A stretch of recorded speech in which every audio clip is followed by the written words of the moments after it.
नमस्कार दोस्तों, आइए सुनते हैं अमृता प्रीतम की ये कहानी मणिया। संध्या गहराने को थी जब विद्या के पति जयदेव अपने काम से वापस आए और विद्या ने घर का दरवाजा खोलते हुए देखा। उनके साथ एक अजीब सा दिखता आदमी था, बहुत मैला सा बदन और गले में एक लंबा सा कुर्ता पहने हुए। विद्या ने कुछ पूछा नहीं, पर कुछ पूछती हुई निगाहों से अपने पति की ओर देखा। जयदेव हल्का सा मुस्कुरा दिए, फिर विद्या से नहीं उस आदमी से कहने लगे, ये बीवी जी हैं, बहुत अच्छी हैं, तुम मन लगाकर काम करोगे तो बहुत खुश होंगी। घर के भीतर आते हुए जयदेव ने बरामदे में पड़ी हुई एक चटाई की ओर देखा और उस आदमी से कहने लगे, तुम यहाँ बैठो, फिर हाथ पैर धो लेना।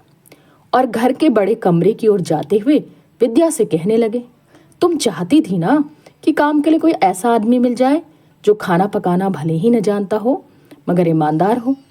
विद्या ने कुछ घबराई सी पूछा, इसे कहाँ से पकड़ लाए हो? आहिस्ता बोलो, जयदेव ने कमरे के दीवान पर बैठते हुए कहा और पूछा, मनु कहाँ है? खेलने गया है, अभी आता होगा। लेकिन यह आदमी, विद्या कह रही थी। जब जयदेव कहने लगे, मनु से एक बात कहनी है, यह बहुत सीधा आदमी है लेकिन डरा हुआ है, खासकर बच्चों से डरा हुआ। एक मेरे दफ्तर के शर्मा जी हैं, उनके पास था। वे इसकी मेहनत की और ईमानदारी की तारीफ करते हैं, लेकिन उनके बच्चे उनके वश की बात नहीं है। उनके 5 बच्चे हैं, एकदम से शरारती। इसका कद जरा लंबा है। वे इसे शुतुरमुर्ग कहकर परेशान करते हैं। उनकी शर्मा जी की पत्नी भी तेज मिजाज की है। यह कितनी बार उनके घर से भाग जाता है, लेकिन कहीं ठिकाना नहीं था। वे फिर से पकड़कर इसे ले जाते थे। लेकिन यह कुछ सीख भी पाएगा, विद्या कह रही थी। जब जयदेव कहने लगे, ऊपर का काम तो करेगा, घर की सफाई करेगा, बर्तन करेगा, सिर्फ मनु को अच्छी तरह समझा देना कि वह इससे बदसलूकी ना करे, फिर देखेंगे। अब एक प्याला चाय दे दो, उसको भी चाय पूछ लेना।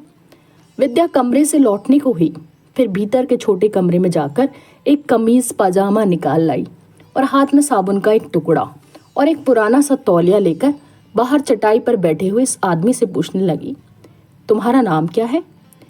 उसने जवाब नहीं दिया और विद्या कुछ खामोश रहकर कहने लगी, देखो, आंगन में उस दीवार के पीछे एक नल है, वहां जाकर नहा लो अच्छी तरह साबुन से और कपड़े पहन लो। वह आदमी सिर झुकाए बैठा था। उसने एक बार डरी डरी सी आंखों से ऊपर को देखा, पर उठा नहीं, न विद्या के हाथ से कपड़े लिए। इतने में जयदेव उठकर आए और बोले, मणिया उठो, जैसे बीवी जी कह रही हैं, यह कपड़े ले लो और वहां जाकर नहा लो। पास से विद्या मुस्कुरा दी, तुम्हारा नाम तो बड़ा अच्छा है, मणिया। मणिया ने आहिस्ता से उठकर विद्या के हाथ से कपड़े भी ले लिए, साबुन और तौलिया भी, और जहां उन लोगों ने संकेत दिया था वहां आंगन में बनी एक छोटी सी दीवार की ओर चल दिया। विद्या ने रसोई में जाकर चाय बनाई। मणिया के लिए एक गिलास चाय वहां रसोई में ही रख दी और बाकी चाय 2 प्यालों में डालकर बड़े कमरे में चली आई। और फिर जब मणिया नहाकर कमीज पाजामा पहनकर रसोई की तरफ आया तो विद्या ने उसे चाय का गिलास देते हुए एक नज़र हैरानी से उसकी ओर देखा और हल्के से मुस्कुराती हुई बड़े कमरे में जाकर जयदेव से कहने लगी, जरा देखो तो उसे, आप पहचान नहीं सकेंगे, वह अच्छी खासी शक्ल का है और भरी जवानी में, मैं समझी थी बड़ी उम्र का है। और कुछ ही दिनों में विद्या इत्मीनान से अपने पति से कहने लगी, एकदम कहना मानता है, कुछ बोलता नहीं, लेकिन दिन भर घर की सफाई में लगा रहता है। मनु से थोड़ी थोड़ी बात करने लगा है। वह इससे अपनी किताबों से तस्वीरें दिखाता है तो यह खुश हो उठता है। लेकिन एक बात समझ नहीं आती, अकेले में बैठता है तो अपने से कुछ बोलता रहता है, लगता है थोड़ा सा पागल है। घर की दीवार से सटा हुआ एक नीम का पेड़ था। वह मणिया जब भी खाली होता उस पेड़ के नीचे बैठा रहता। उस वक्त अगर कोई पास से गुजरे तो देख सकता था कि वह अकेला बैठा आहिस्ता आहिस्ता कुछ इस तरह बोलता था जैसे किसी से बात कर रहा हो, और वह भी कुछ गुस्से में। विद्या को उसका यह रहस्य पकड़ में नहीं आता था और एक दिन पेड़ के मोटे से तने की ओट में होकर विद्या ने सुना। वह मणिया एक दुख और गुस्से में जाने किससे क्या कह रहा था। सब काम खुद करती है, साग सब्जी कैसे पकाना है मुझे कुछ नहीं सिखाती, आटा भी नहीं मलने देती। विद्या से रहा नहीं गया। वो जोर से हंस दी और पेड़ की ओट से बाहर आकर कहने लगी, मणिया तुम खाना पकाना सीखोगे, आओ मेरे साथ। तूने मुझसे क्यों नहीं कहा? ये मेरी शिकायत किससे कर रहा था? मणिया शर्मिंदा सा नीम से झड़ती हुई पत्तियां बुहारने लगा। मणिया अब साग सब्जी भी काटने पकाने लगा और बाजार से खरीद कर भी लाने लगा। एक दिन बाजार से भिंडी लानी थी। मणिया बाजार गया तो करीब 1 घंटा लौटा नहीं।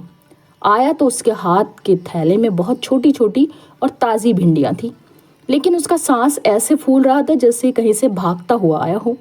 आते ही कहने लगा, देखो जी कितनी अच्छी भिंडी लाया हूँ, पास वाले बाजार से नहीं, उस दूसरे बड़े बाजार से लाया हूँ। विद्या ने भिंडी को धोकर छलनी में डाल दिया पानी सुखाने के लिए और कहने लगी, भिंडी तो बढ़िया है, क्या इस बाजार में नहीं मिली? मणिया कहने लगा, इस बाजार में जहाँ आप लोग सब्जी लेते हैं वो आदमी बहुत खराब है। उसके पास पकी हुई और बासी भिंडी थी। वह कहता था मैं वही ले जाऊं और साथ में मुझे जहर भी देता था। जहर? विद्या चौंक गई और मणिया की ओर ऐसे देखने लगी जैसे वह आज बिल्कुल पगला गया हो। पूछा, वह तुम्हें जहर क्यों देने लगा? मणिया जल्दी से बोल उठा, इसलिए कि मैं उसकी सड़ी हुई भिंडी खरीद लूं। कहता था मैं जो सब्जी देता हूँ चुपचाप ले लिया करो, मैं रोज के तुम्हें 20 पैसे दूंगा। इस तरह के पैसे जहर होते हैं। विद्या मणिया की ओर देखती रह गई, फिर हल्के से मुस्कुराकर पूछने लगी, यह तुम्हें किसने बताया कि इस तरह के पैसे जहर होते हैं? मणिया आज बहुत खुश था, बताने लगा, माँ ने कहा था जब मैं छोटा था किसी ने मुझे किसी दूसरे के बाग से आम तोड़कर लाने को कहा था। मैं तोड़ कर लाया था। उस आदमी ने मुझे 50 पैसे दिए और जब मैंने माँ को दिए तो वो कहने लगी, ये जहर तू नहीं खाएगा, जाओ उस आदमी के पैसे उसी को दे आओ और फिर से किसी के कहने पर तू चोरी नहीं करेगा। और विद्या चुपचाप उसकी ओर देखती रह गई। उस दिन उसने मणिया से पूछा, अब तुम्हारी माँ कहाँ है? तुम उसे गांव में छोड़कर शहर में क्यों आए? मणिया माँ के नाम से बहुत देर चुप रहा, फिर कहने लगा, माँ नहीं है, मर गई। मेरा गांव में कोई नहीं है। दिन गुजरते गए और विद्या को लगने लगा जैसे मणिया को अब इस घर से मोह हो आया है, खासकर मनु से, जो उसे पास बिठाकर कई बार कहानियां सुनाता है। और एक दिन जब मनु ने किसी बात की जिद में आकर रोटी नहीं खाई थी तो विद्या ने देखा कि मणिया ने भी रोटी नहीं खाई थी। एक शाम विद्या ने अपनी अलमारी खोलकर हरे रेशम का एक सूट निकाला जो उसे कल सुबह कहीं जाने के लिए पहनना था। देखा कि कमीज पर कितनी ही सलवटें हैं। उसने मणिया को कहा, जाओ अभी यह कमीज प्रेस करवा कर ले आओ। बिंदिया से कहना अभी चाहिए। मणिया गया पर उल्टे पांव लौट आया और कमीज पलंग पर रख दी। विद्या ने पूछा, क्या हुआ? बिंदिया ने कमीज प्रेस नहीं की? वह नहीं करती। मणिया ने इतना सा कहा और रसोई में जाकर बर्तन मलने लगा। विद्या ने फिर आवाज दी, मणिया क्या हुआ? वह क्यों नहीं करती? जाओ उसे बुला कर लाओ। मणिया उसी तरह बर्तन मलता रहा, गया नहीं। तो विद्या ने फिर से कहा। जवाब में मणिया कहने लगा, साहब आते ही होंगे, अभी मुझे आटा मलना है, अभी दाल भी पकी नहीं और अभी चावल बीनने हैं। और मनु साहब ने कुछ मीठा पकाने को कहा था अभी। विद्या हैरान थी कि आज मणिया को हो क्या गया है। उसने आज तक किसी काम में आनाकानी नहीं की थी। और विद्या ने कुछ ऊंची आवाज में कहा, मैं देख लेती हूँ रसोई में, तुम जाओ विंध्या को अभी बुला कर लाओ। मणिया बर्तन वहीं छोड़कर गया लेकिन उल्टे पांव लौट आया। कहने लगा वो नहीं आती और फिर चुपचाप बर्तन मलने लगा।